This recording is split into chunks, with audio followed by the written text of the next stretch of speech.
중3들 같은 경우는 수능 편집본이라고 있어요. 70점이 언저리가 나오잖아요. 그럼 고등학교 올라가서 얘가 나 망가져버릴 거야 라든가 나 공부 안 할 거야 이 테크트리를 안 타는 이상 얘는 고등학교 가도 성적이 우상향해요. 더 좋아지거나 원래 잘했던 애는 계속 유지되거나. 근데 테스트를 봤는데 50점 이러면 성적이 떨어집니다. 그냥 무조건 떨어져. 무조건 이거는 그럴 수밖에 없어요. 왜냐하면 여기서 45점 정도 나온다는 얘기가 뭐냐면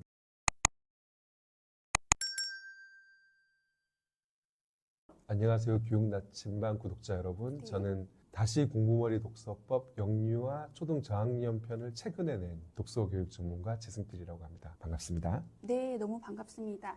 우리 작가님이 이번에 다시 공부머리 독서법이라는 책을 굉장히 오랜만에 내신 데는 좀 이유가 있을 것 같은데요. 계기가 궁금해요. 제가 그 공부머리 독서법 책 쓰고 나서 네. 강연을 정말 많이 다녔어요. 그쵸.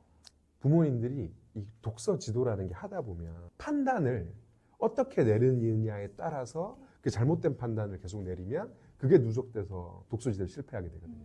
그러면 좋은 판단을 계속해서 하면 그게 누적돼서 독서지도에 성공하게 돼요. 판단을 내릴 수 있는 일종의 신호등 같은 걸 세우면 부모님들이 독서지도 하기에 좀 편하시겠다 해서 이게 지금 영유아 초등 저학년 편인데 하반기에 이제 그 초등 고학년 청소년 편이 나와요. 우리 작가님이 학습 만화에 대해서는 또 조금 다른 의견을 현장에서 독서 지도를 안 해보잖아요. 네. 그러면 그런 의견을 가지실 수밖에 없어요. 그 Y라는 학습 만화 처음 나왔을 때 제가 대학 졸업하기 전이었어요. 그래서 제가 무슨 생각을 했냐면 중학생 때부터 지식도서를 읽어서 아, 지식의 구조는 인과관계구나.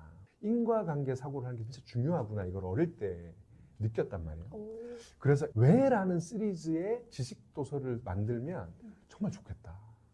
아이들이 원인과 결과로 사고할 수 있게 이런 생각을 얼핏 한 적이 있어요. 제가 책을 좋아하니까.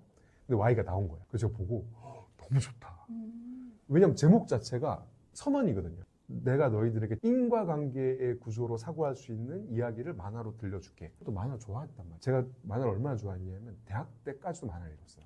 제가 주변에 선배들이나 아기들 어릴 때 여기 봐봐 Y 나왔어. 아, 정말요? 제가 그러고 다녔다니까요. 왜냐하면 제가 생각해도 지식이라는 게 만화로 전달하면 쉽고 재밌게 전달할 수 있을 것 같은 거예요. 그러면 아이들이 그걸 통해서 하고 깨닫게 되면 성장하면 지식도서를 읽는 아이가 될 거라고 생각한 거예요. 강사가 됐죠. 강사가 돼서 들어와서 학습 만화가 현장에서 어떻게 작동되는지를 봐버린 거예요. 네.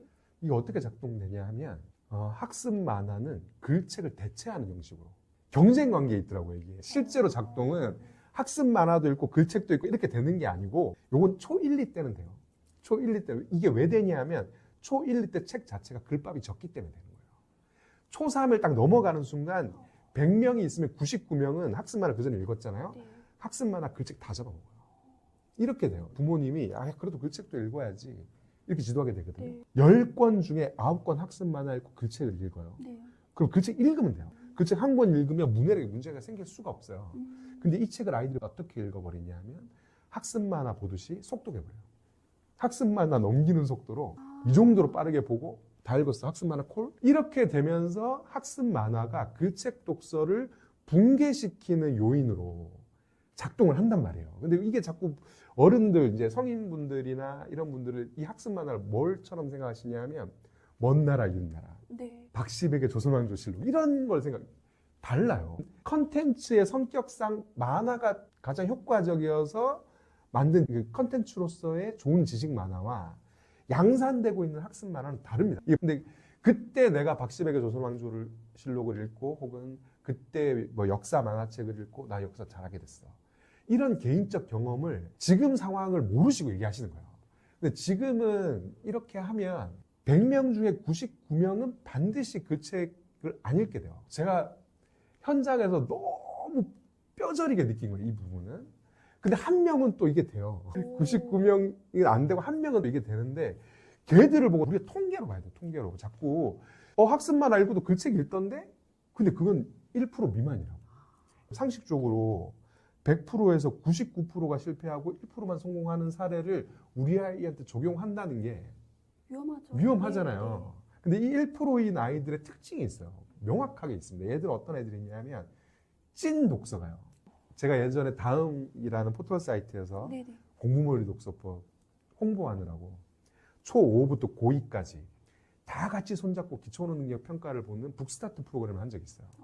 그때 1등을 한 여자아이가 초5였어요. 근데 3월에 테스트 받기 때문에 막 초5가 된 친구죠. 이 친구가 고등 1, 2학년 언니 오빠를 다 이기고 그 기초 언어 능력 평가라는 게 수능을 다운그레이드 시킨 평가지란 말이에요. 네.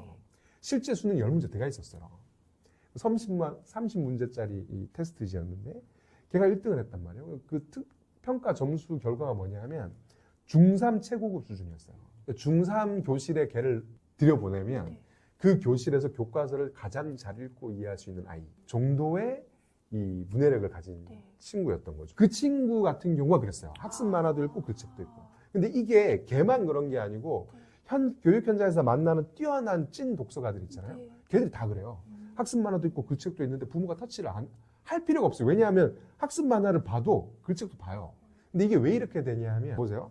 초5, 6, 초4 이런데 문해력이 중2, 중3이에요. 그러면 이 중2, 중3짜리가 초등 고학년 동화를 읽을 때 어떤 느낌이 드는 거냐면 중3 교과서를 능히 읽을 수 있는 애가 초4 교과서를 본다고 생각해 보세요. 그럼 이게 보는 게 힘들겠어요? 얘한테는 학습 만화나 글책이나 힘들지 않긴 똑같은 거야. 똑같으니까 학습 만화는 그림이 재밌고 신기한 걸 많이 알게 된다고 생각해. 이것도 재밌고. 글책은 또 글책대로 재밌는 거예요. 나머지 이제 그렇게 뛰어난 독서가가 아닌 경우에 왜 그만두게 되느냐 하면 이것도 똑같아요. 글책은 읽고 이해하는데 힘들어요. 네. 문해력이 이게 높지 않으면 네. 수고롭잖아요. 이런 상태에서 책도 부모는 자꾸 지정해주고 읽기 싫거든요. 이건 읽고 이해해야 되고 학습 만화는 읽고 이해할 필요가 없단 말이에요. 그 말풍선 읽는 걸 자꾸 읽는다고 말씀하시는데 실제 뇌과학적으로 실험해 본 적이 있어요. 뇌파 장치를 다 꽂고 책을 읽을 때와 만화를 읽을 때 뇌가 어떻게 작동하는가. 만화를 읽을 때 뇌의 작동은요, 영상을 볼 때와 똑같습니다. 그리고 실제로 학습 만화를 많이 읽은 아이들이 문해력이 낮다기보다 안 올라옵니다. 아무리 읽어도. 네. 학습 만화를 1년만 읽잖아요? 그러면 문해력이 정체돼 버리는 거예요. 정체되는데 내가 말해도 3학년 내내 학습만 읽었어요? 4학년 됐어. 그럼 4학년 도서가 3학년 책이랑 언어 수준 차이가 크단 말이에요. 네. 그러면 아이의 문해력은 초3 초기 단계에 머물러 있는데 네. 4학년 책을 주잖아요? 그럼 얘 입장에서는 이건 도저히 읽을 수 없는 책인 거예요. 이런 식으로 돼서 학습 만화가 글책 독서를 다 잡아먹는 이런 현상이 있기 때문에 제가 말씀드리는 것이지, 학습 만화라는 콘텐츠가 문제가 있거나 네. 학습 만화라는 콘텐츠가 아이한테 전혀 도움이 안 된다 이런 얘기가 아니에요. 네. 학습 만화를 독서로 취급하는 순간 글책 독서 다 잡아먹힌다고. 이렇게 말씀을 드려도 욕을 먹어요. 그러니까 개인적 경험, 어떤 아이가 학습 만화도 읽고 글책도 있더라. 이거는 네. 통계로 보셔야 된다니까요. 이건 1% 미만이에요. 대부분의 아이들은 학습 만화 때문에 글책을 놓게 됩니다. 이게 요즘에 아이들이 초등 고학년 단계에서 책을 다 놓게 되는 핵심 작동 원리 중에 하나예요. 그러니까 이거는 꼭 이 영상 보시는 분들이 초등 저학년 단계에 학습 만화도 읽고 글책도, 그게 그 뒤까지 이어질 거라는 거는 이거는 거의 정해진 길이라고 보시면 됩니다. 이거는 그냥 안 읽게 될 확률이 99.9%다. 이렇게 생각하시는 게 네. 실제 현실이 그래요. 이게 딱 유형이 있거든요. 네. 일단 이야기책을 좋아해요. 지식도서를 좋아하는 친구들도 있어요. 네. 지식도서를 좋아하는 친구들이랑 이야기책을 좋아하는 친구들이랑 언어 능력 똑같은 강도로 책을 읽고 있다고 했을 때 문해력 평가를 해보잖아요. 네. 이야기책 훨씬 높아요. 그건 책의 형태 때문에 생기는 일인데, 사실 이 문해력이라는 게 기본적으로 어떤 거냐 하면 언어 논리의 길이와 맥락을 따라가는 힘이에요. 그러니까 예를 들어서 강아지 똥은 논리 전개가 비교적 단순하고 짧잖아요. 네. 그럼 그 단순하고 짧은 언어 논리를 따라가서 끝나고 나서 야 이야기해봐 쫙 얘기할 수 있으면 그걸 따라갈 수 있는 힘이 있는 거예요. 그럼 학년이 올라가면 이제 어떤 일이 벌어지냐면 점점 길고 논리가 복잡해지죠. 이 교과서만 봐도 알 수 있는데 초1 교과서보다 초2 교과서가 더 길고 복잡하고요. 이게 중3까지 계속 길고 복잡해지는데, 이 시기에 문해력 문제라는 건 뭐냐면 이걸 그냥 따라가지 못하는 거예요. 따라가지 못한다는 건 이런 거예요. 따라가다 보면 이게 너무 복잡한 거예요. 내가 느끼기에. 너무 길고 너무 복잡하다 보니까 읽다가 중간에 길을 잃는 거예요. 그게 이제 문해력이 낮다는 거거든요. 그럼 문해력이 높다는 건 뭐냐면 이 정도 길이와 논리의 복잡성을 능숙하게 다룰 수 있다는 거예요. 그래서 왜 이야기책이 왜 효과가 좋냐면, 이야기책은 장편 동화의 경우는 예를 들어 300페이지짜리 책이야. 그럼 300페이지짜리 한 가지 주제로 맥락이 이어지잖아요. 그럼 그 안에 있는 언어 논리의 복잡성 있잖아요. 길이가 있고. 그러면 장편 동화를 읽는 아이는 3시간짜리 언어 논리를 예를 들어 3시간 동안 정독해서 읽을 수 있는 책이다. 그럼 3시간짜리 언어 논리를 다루는 거야. 그러니까 점점 더 이 길이와 복잡성을 다루는 힘이 세지겠죠. 네. 근데 지식도서는 어떤 식이냐면 지식도서는 하나의 맥락으로 안 돼 있어요. 그게 단일한 주제를 다루더라도 뭐 갯벌이면 갯벌의 정의 한 단어 쓰죠. 갯벌엔 이런 종류가 있어요. 또 한 단어 쓰죠. 갯벌에 이런 생물이 있어요. 이렇게 쓰잖아요. 네. 이게 생각해 보시면 같은 주제로 엮여 있을 뿐이지 각자예요, 각자. 이 별개란 말이에요. 네. 별개이기 때문에 이야기책이 한 줄로 쭉 연결되는 긴 논리를 다루는 것이라면 지식도서는 짤막한 논리를 다루는 거예요. 그래서 지식도서는 발췌독을 해도 돼요. 이게 다루는 논리의 길이가 다른 거예요. 그러니까 이야기책을 많이 읽은 애들이 문해력이 압도적으로 높게 나타날 수밖에 없는데 그러면 이 친구들의 사례에서 알 수 있는 거죠. 지식도서 읽는 게 나쁘다는 게 아닙니다. 걔를 이야기책 읽게 할 수 없어요. 네. 특징을 말씀드려요. 특징을. 이야기책을 부모가 뜯어 말리는 데도 있는 초등 5, 6학년 있잖아요. 근데 속독을 안 해. 이러면 문해력이 그냥 100이면 100 높아요. 그것도 한 1년 정도 그런 기간이 있었다라고 보면 자기 학년보다 못해도 2단계 이상. 보통은 3단계, 4단계까지. 네. 높아요. 이거는 뭐 너무 명백해요. 그러니까 사실 아이들 독서지도에 성공하고 싶으시면 이렇게 생각하시면 됩니다. 그 지식은요, 공부로 하셔야 돼요. 그거를 책으로 하려고 하지 마시고 이런 거 있잖아요. 한국사 책 읽어서 한국사 지식을 얻어서 그걸 학교 공부할 때 쓰겠다. 이게 진짜 순진한 생각이에요. 실제로 해보잖아요. 그러면 한국사 책을 읽어서 지식을 습득하게 되는 게 아니고 한국사 책을 못 읽게 돼요. 그냥 대부분의 경우. 세계사 책을 읽어서 그걸 습득해서 쓸 수 있게 되는 게 아니고 그렇게 지도하면 책 자체를 몰입해서 읽을 수 없게 되거든요. 그러니까 사실 타겟점을 우리 아이가 책을 좋아하는 아이로 만들어 보겠다 내가.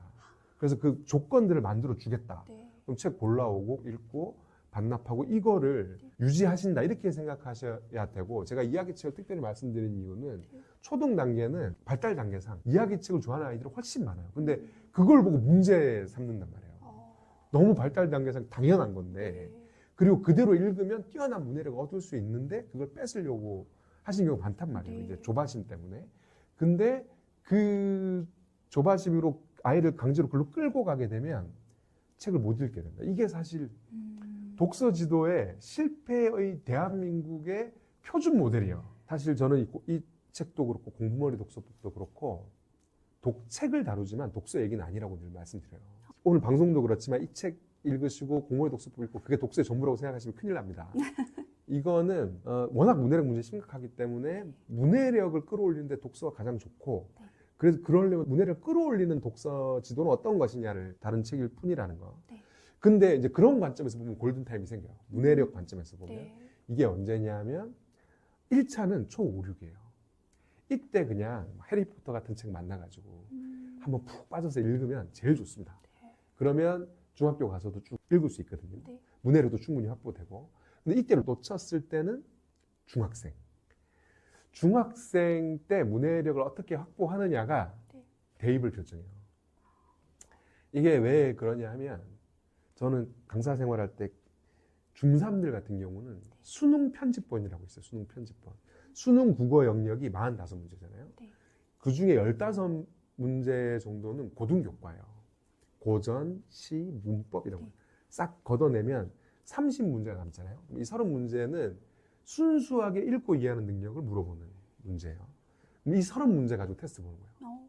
중3들한테. 네. 테스트를 봤는데 70점, 그러니까 시간 제한은 두시면 안 됩니다. 아직 훈련이 안 된 상태이기 때문에 네가 충분히 시간을 갖고 풀어. 해서 네. 뭐 그게 막 2배, 그러니까 1시간이 아니라 2시간 걸리더라도 괜찮아요. 해서 테스트를 해봤는데 70점이 언저리가 나오잖아요. 그럼 고등학교 올라가서 얘가 나 망가져 버릴 거야 라든가 나 공부 안 할 거야 이 테크트리를 안 타는 이상 얘는 고등학교 가도 성적이 우상향해요. 더 좋아지거나 원래 잘했던 애는 계속 유지되거나. 근데 테스트를 봤는데 50점 이러면 성적이 떨어집니다. 무조건 떨어져. 무조건 이거는 그럴 수밖에 없어요. 왜냐하면 여기서 45점 정도 나온다는 얘기가 뭐냐면 네. 초등 5, 6학년 수준의 뜻이에요. 문해력이. 이게 전교 10등 안에 드는 친구들 중에도 있어요. 중학생 중에 학교 공부를 입시처럼 하는 애들이 있어요. 시험 기간 한 달 반 네. 이렇게 잡고 쌤하고 붙어서 하는 친구들이 있거든요. 그러면 성적 잘 나와요. 물론 이것도 힘들죠. 애가 엄청 목적의식도 있어야 되고 이래야 되니까. 근데 얘는 이미 중3 단계 공부를 하는데도 풀악셀을 밟아야 그 성적이 나오는 거예요. 네. 그럼 고등학교 올라가잖아요. 그럼 100% 떨어지게 돼 있습니다. 그래서 전교 10등에서 전교 100등으로 쫙 이런 경우가 의외로 많아요. 초등 성적은 엄마 성적, 중등 성적은 학원 성적, 고등 성적은 학생 성적. 이게 뭐냐면 초등 성적 다르고 중등 성적 다르고 고등 성적 다르더라. 이 얘기예요. 네. 근데 근데 이게 고등학교 올라가면 그게 밀리게 되거든요. 우상향하는 친구들도 있어요. 어. 우상향하는 친구들은 예를 들어서 공부를 못했는데 네. 문해력 평가를 해보니까 70점 넘어. 어. 이런 애들도 있거든요. 근데 고등학교 1학년 1학기 되잖아요. 그럼 다 공부 열심히 해요. 그때는. 자기 인생이 달렸다는 걸 아이들도 알거든요. 네. 그럼 그런 친구들 성적이 올라가요. 올라가면 여기서 멈추는 게 아니에요. 되네? 이렇게 됐잖아요. 그러면 신나서 더 해요. 계속 올라가는 거예요. 이렇게 되는 거라서 무대력 확보의 골든타임으로 보면 초5, 6, 마지노선은 중등이고요. 네. 독서의 방향, 그러니까 방향을 결정하는 첫 단추는 영유아. 영유아 책 읽기의 목표를 이렇게 딱 잡아라라고 핵심을 한마디로 해주시면 좋을 것 같아요. 이게 영유아 독서, 이게 책 읽어주기 있잖아요. 이게 네. 독서가 아니에요. 이게 독서는요, 글을 읽고 이해하는 얘기예요. 근데 우리 읽어주잖아요. 아. 왜 읽어주냐면 스스로 읽을 수 없기 때문에 읽어주는 거예요. 음. 독서 이론에서는 영유아 시기를 독서 맹하기, 책을 읽을 수 없는 시기라고 불러요. 그러면 책 읽어주기를 왜 하는 거냐를 생각해 봐야겠죠.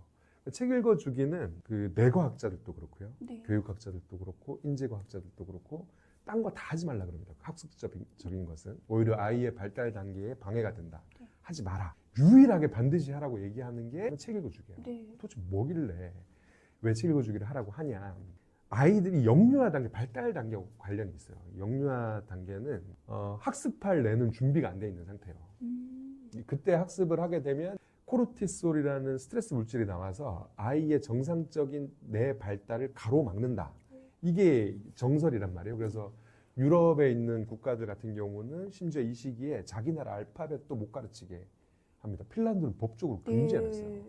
이런 거거든요. 근데 이제 책 읽어주기는 이때는 뭐가 성장할 때냐면 대뇌 변연계라고 해서 정서의 뇌가 발달할 때요. 그래서 이때는 정서적 자극을 주는 게 되게 중요하거든요.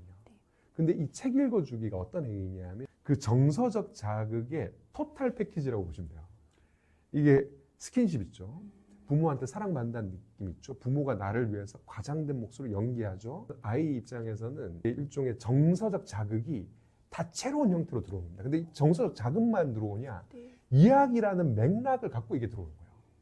근데 이렇게 되기 때문에 아이들이 책을 읽어줬을 때 정서적 발달 효과가 굉장히 강하고 네. 이 정서적 발달이 이 시기에 일어나야 그 다음 단계 학습하는 뇌를 준비하는데 이게 도움이 되기 때문에 책 읽어주기 하라는 거거든요. 네. 그러면 방법도 나오죠.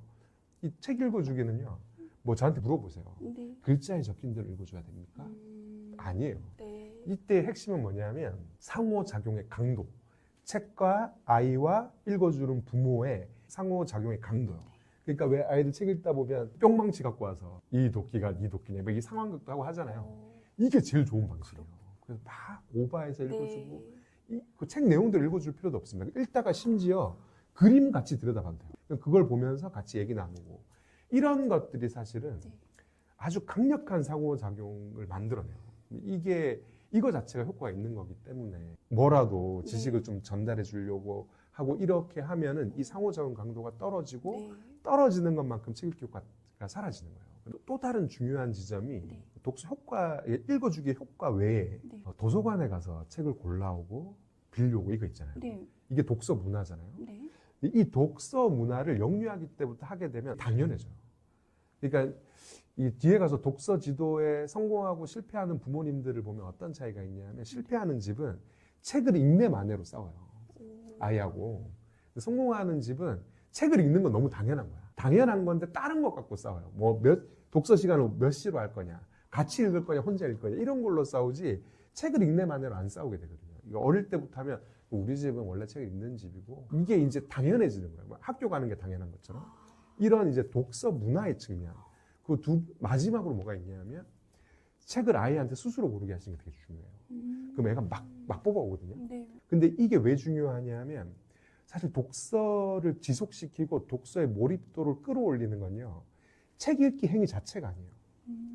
어떤 책을 선택할 수 있느냐예요. 그러니까 나한테 맞는 책을 선택할 수 있으면 그러면 그 책 때문에 독서 몰입도 올라가요. 그러면 이 나한테 맞는 책 알아보는 눈은요, 딴 수가 없어요. 계속 골라보고 구경해보고 골라보고 하다 보면 뭐라고 딱 부러지게 표현할 수 없는 독서 감각 같은 게 생기거든요. 그게 사실 가장 큰 무기고, 그게 사실은 독서를 지속시키게 만들고 독서의 효과를 강하게 만들거든요. 근데 이게 단시간에 생기는 게 아니기 때문에 어릴 때부터 자꾸 스스로 고르게 하시는 게 굉장히 중요하죠. 그럼 좀 한 분야의 책만 보는 아이. 독서를 하는 사람들은 다 그래요. 그럼 작가님도 처음에 그럼요. 이제 독서를 시작하셨을 때 한 분야에 꽂혀서 시작하셨어요? 지금도 그렇게 읽어요. 아, 사실 이게 있으면은 네. 정말 복 받으신 거예요. 아이가 지금 이때 꽂히는 게 있어. 막 독서 편식 엄청 심하게 해. 이게 있다는 거는 아이가 몰입도가 높은 독서를 할 수 있는 그 통로를 갖고 있는 거예요. 땡큐예요, 이건. 오히려 이게 없는 게 문제예요. 이게 없잖아요. 그러면 뭐 그런가 보다. 이렇게 읽게 돼요. 그러니까 책을 읽어도 독서 효과가 세게 안 나오게 되죠.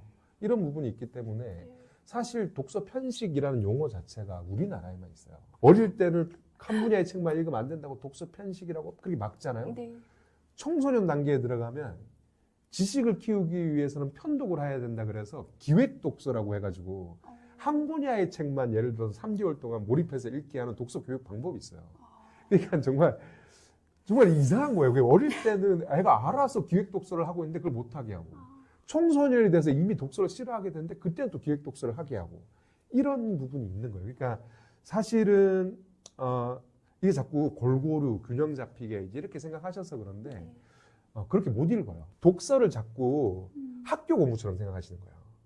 균형 잡히게 모두 다 잘해야지. 근데 균형 잡히게 독서 지도를 한다는 건 아이의 독서의 열기에 찬물을 끼얹는 것 같아요. 왜 또 그걸 좋아해? 왜 재밌게 읽고 그래? 그냥 재미없게 다 골고루 읽어. 이런 지도 방법이, 이렇게 지도를 하는 거는 책을 읽을 수 없는 방식으로 이끄는 거예요. 그래서 사실 우리나라의 중학생, 고등학생들이 책을 독서율이 굉장히 낮은 이유 중에 큰 것이 이런 식의 독서 지도 방법. 이게 이제 큰 문제인데, 이게 시작되는 지점이 언제냐면 영유아 때. 무슨 전집 여기서 효용감을 느끼게 되면은 이 길로 가게 돼서 결국에는 책을 못 읽게 되는. 그래서 사실 물론 뭐 스마트폰도 있고 여러 요인이 있지만 가장 본질적으로는 부모님이 책 선택에 깊게 개입하는 거예요. 이게 사실 독서를 막는 가장 쉬운 방법이에요. 애가 독서를 싫어하게 만들려면 이거 하시면 됩니다. 이걸 하면은 독서를 막을 수 있습니다. 네. 사실 저는 제가 이렇게 재미있는 독서가 아이를 성장시킨다, 이거를 너무 힘들어요. 왜냐하면 제가 강사 생활할 때도 그랬는데, 이 독서가 지식을 축적하는 수단이라는 이게 너무 두꺼워요. 이 생각이. 벽이 너무 두꺼워서 아무리 설명드리고 아무리 밀어도 이게 잘 안 밀려요. 이런 측면이 있어서 저는 사실 좋은 대학 가는 게 예전처럼 그렇게 중요하실 때는 이미 지나갔다고 생각하거든요. 공부를 아이가 안 해도 돼요. 저는 만약에 그 아이 꿈이 학벌이 필요 없는 꿈이야. 그러면 그걸 해도 된다고 생각하거든요. 근데 예를 들어서 내가 뒤늦게 꿈이 생겼는데 그게 학벌이 필요한 꿈이에요. 그럴 때는 할 수 있어야 되거든요.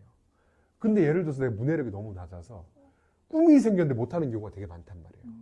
그거는 막아야 되잖아요. 그걸 막는 방법이 사실 책을 읽는 건데, 독서를 일종의 운동선수로 치면 근력 훈련이다, 웨이트 트레이닝이다 생각하시고, 근데 웨이트 트레이닝의 방식은 무조건 재밌게 읽어야 된다. 여기에 방점을 맞추시고 독서 지도를 하시면, 이렇게 지도하자면 실패하기가 힘들어요. 완전히 제가 아까 말씀드렸던 극강의 자기 학년보다 세네 단계, 이거는 사실은 아이가 꽂히는 정도가 세야 되지만, 문해력이 자기 연령대에 맞거나 그거보다 한 단계 높은 정도는요, 이 관점으로 접근하시면 실패하는 게 오히려 힘듭니다. 누구나 다 그 정도는 할 수 그럼요. 있나요? 늘 말씀드린 쉽게 성공하거나 어렵게 실패하거나 둘 중에 하나예요. 근데 이게 지식으로 접근하는 거 있잖아요. 이게 어렵게 실패하는 방법. 어떤 책인가는 아예 머릿속에 지우세요. 활자로 돼 있는 책이면 된다. 심지어 형사인데 얼굴이 엉덩이야. 그래도 돼요. 그래도 된다니까요. 예, 아무 상관없습니다. 원래 그렇게 시작하는 거예요. 그렇게 시작해서 읽다 보면 독서 능력 올라오고 취향도 성장합니다. 우리 애들 어릴 때 뽀로로 그렇게 좋아하다가도 1학년만 되면 뽀로로 유치하다고 하잖아요. 또 취향이 성장해서 그런 거거든요.